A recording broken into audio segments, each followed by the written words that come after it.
మరో లైవ్ టీవీకి స్వాగతం. ట్యాపింగ్ చేయించి ఫోన్లు విన్నది కేటీఆర్.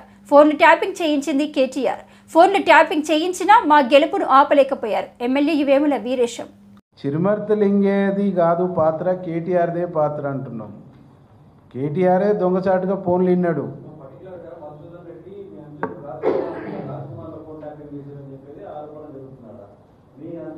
అది నా నోటీసులో లేదు, నాకు పూర్తి వివరాలు తెలియదు. ఫోన్లను విన్నది మాత్రం కేటీఆర్. ఫోన్లు ట్యాపింగ్ చేసింది కేటీఆర్. ట్యాపింగ్ చేపించింది కేటీఆర్.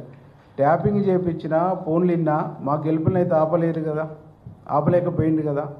కాబట్టి అక్కడ ఫెయిల్ అయిండు. ఇక్కడ ఈ ప్రభుత్వం 10 నెలలు దాటిపోయింది. 10 నెలలు మా ప్రభుత్వాన్ని చూసి ఓర్చుకోలేకపోతారు. 10 నెలలు అధికారం లేక నిద్ర పట్టలేదు కేటీఆర్కు. అధికారం తప్ప ఇంకొక యావ లేదు, అధికారం తప్ప ఇంకో ధ్యాస లేదు.